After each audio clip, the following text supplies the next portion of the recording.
तो इस वक्त की बड़ी खबर, लगातार आपका चैनल एबीपी न्यूज आप तक अपडेट्स पहुंचा रहा है। विपक्ष की तरफ से उपराष्ट्रपति पद के उम्मीदवार के तौर पर नाम का ऐलान कर दिया गया है।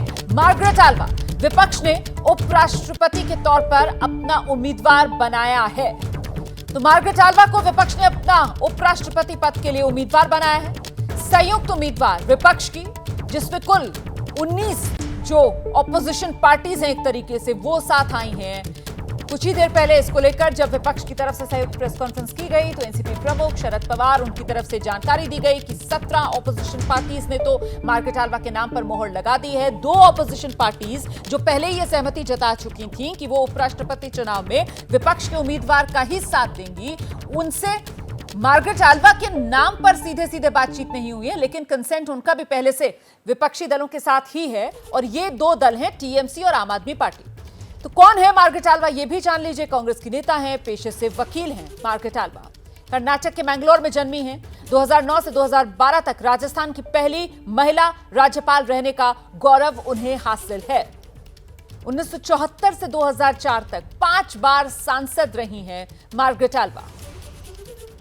4 राज्यों की राज्यपाल मार्गरेट आल्वा रही हैं, जिसमें राजस्थान, जिसका हम जिक्र कर रहे हैं कि वहां की पहली महिला राज्यपाल बनने का उनको गौरव हासिल है। इसके अलावा गोवा, गुजरात और उत्तराखंड की भी वो राज्यपाल रह चुकी हैं।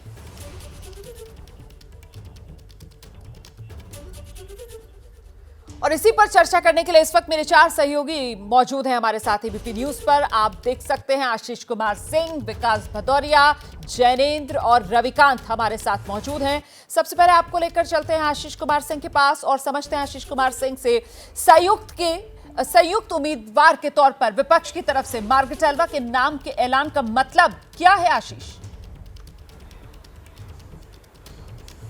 देखिए, मैं जैसा पहले कह रहा था रोमाना आपको कि ऑपोजिशन के तमाम लीडर्स से जो मेरी बात हुई, उनको भी ये पता था कि आंकड़े उनके पास नहीं है। पहले तो ये हमें अंडरलाइन कर देना चाहिए, लेकिन उसके बावजूद उनका कहना है कि ये प्रिंसिपल्स की लड़ाई है और उस लड़ाई को लड़ने के लिए वॉक ओवर नहीं देंगे।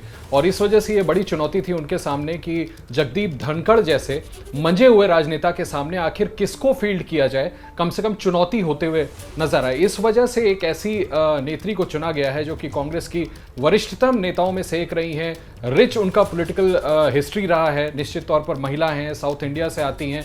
और एक और बड़ी गौर करने वाली बात मैं आप लोगों को याद दिलाना चाहूंगा कि जो उनका टेन्योर था राज्यसभा में, उनके पास चेयर का एक्सपीरियंस है। मुझे लगता है कि इसको बेचने की कोशिश की जाएगी ऑपोजिशन की तरफ से। वो वाइस चेयरमैन थी राज्यसभा की, तो सदन को चलाने का अनुभव भी निश्चित तौर पर उनके पास है। ऐसे में कई काबिलियत ऐसी हैं जिनको लेकर के वो जगदीप धनखड़ के सामने ऑपोजिशन उनको खड़ा करने की कोशिश कर सकता है। लेकिन आप एक बड़ी महत्वपूर्ण बात को ध्यान दीजिए, तृणमूल कांग्रेस अभी तक साइलेंट है, उनका कोई रिप्रेजेंटेटिव आया नहीं।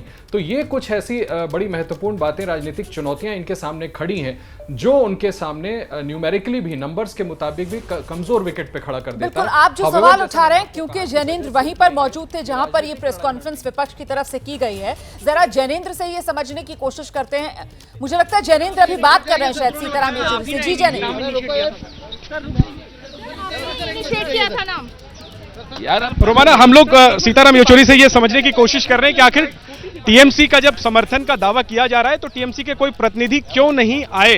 हालांकि जाहिर सी बात है, इस पर कुछ भी बोलने से जो विपक्षी नेता हैं वो बच रहे हैं। वो फिलहाल यही कह रहे हैं कि विपक्ष की तरफ से साझा उम्मीदवार उपराष्ट्रपति पद के लिए मार्गरेट आल्वा का नाम तय हुआ है और 17 पार्टियों का समर्थन है। 2 और पार्टियां जो आपने बताया, टीएमसी और आम आदमी पार्टी, उनकी भी सहमति है और वो औपचारिक ऐलान बाद में करेंगे। लेकिन सवाल यह है कि अगर है तो उनके नुमाइंदे, आम आदमी पार्टी तो दिल्ली की पार्टी है, उनके नेता नहीं आए और तृणमूल कांग्रेस की तरफ से भी कोई नेता बैठक में नहीं पहुंचा। तो इसकी क्या वजह रही, इस पर जवाब देने से फिलहाल विपक्षी नेता जो हैं वो बच रहे हैं।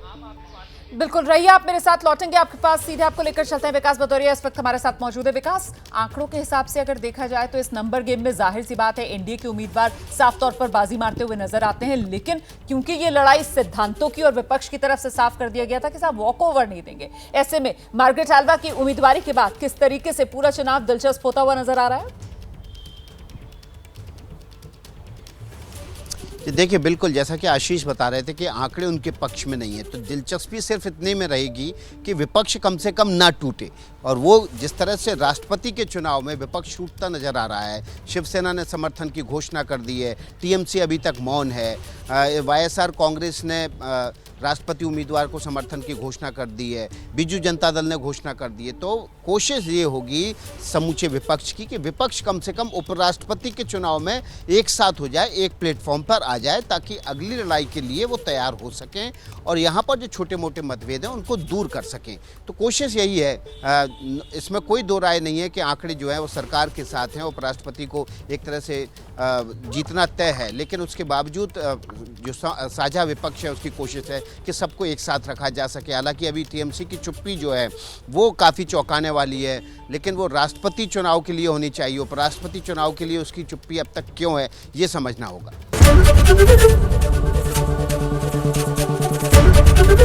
एबीपी न्यूज़ आपको रखे आगे।